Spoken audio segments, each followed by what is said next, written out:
Aujourd'hui, je vais vous parler de la place des femmes au temps médiéval, et plus exactement de la place d'une reine au IXe siècle et Xe siècle dans les régions du Wessex et de la Mercie, ainsi que de l'instrumentalisation de l'histoire au XIXe siècle.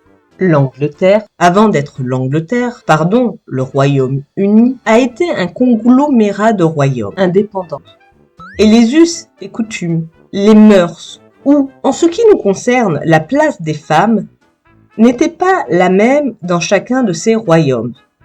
Ainsi, pour une femme, il valait mieux vivre en Mercie qu'au Wessex. En Mercie, les femmes pouvaient être reines et régner. Au Wessex, même mariée au roi, vous n'aviez même pas le droit au titre de courtoisie. Eadburh était en 800 la reine du Wessex. On dit que, et je dis bien on dit, parce qu'en fait on n'en sait rien et que on est un con. Donc, on dit que elle était tyrannique, faisait et défaisait les carrières avec opiniâtreté et malveillance. Nul n'était à l'abri d'un jour boire l'un de ses poisons. La dernière victime est Boertric de Wessex, son mari, roi du Wessex. Elle fut bannie pour régicide, et aucune femme ne put plus jamais régner en ces contrées. C'est du moins l'histoire que l'on raconte au XIXe siècle. Et je vous passe les détails qui fait de cette Eadburh une catin, et les femmes responsables de leur écartement du pouvoir. Mais ces mêmes historiens du XIXe n'attirent jamais l'attention sur Aethelflaed, qui eut la chance de faire le chemin inverse et de partir du Wessex pour devenir reine de la Mercie, en épousant Aethelred de Mercie. Et pourtant son histoire est époustouflante.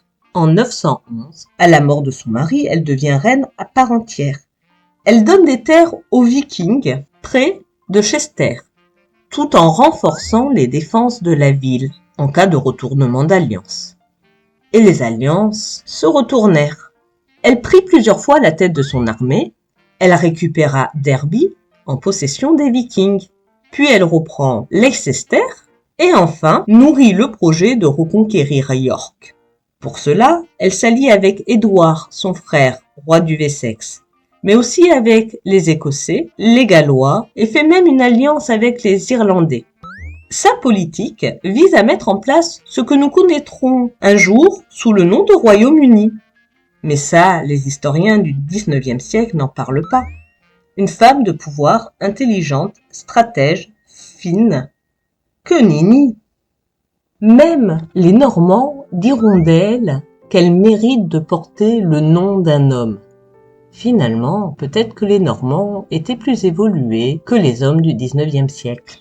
Mais revenons à elle. Sur le chemin de York, elle meurt et laisse sa couronne à Ælfwine, sa fille.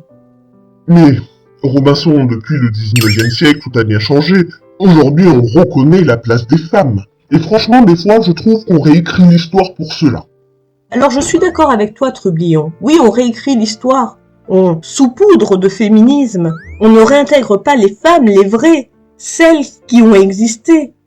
Dans Viking, par exemple, je vous présente Alfred, mais sa femme, vous l'avez vue où? Ah oui, lorsqu'elle couche avec Côte de Fer. La salope. Sa mère ne vaut pas mieux, et à croire que la plus grande victoire de notre grand Alfred, c'est de s'être émancipé de ses jupons. Par contre, sa fille, cette reine, cette guerrière, tu l'as vue quelque part? Et pour paraphraser Georges Duby, le Moyen-Âge, c'est peut-être la nuit des temps, mais une nuit étoilée. Et depuis, pour les femmes, la lumière s'est éteinte. À moins que ce soit « et depuis les lumières, les femmes se sont éteintes ». Dans tous les cas, elles ont dû devenir nyctalopes. J'ai pas besoin de torche, je suis nyctalope. Je le savais bien que t'étais une salope. Mais non.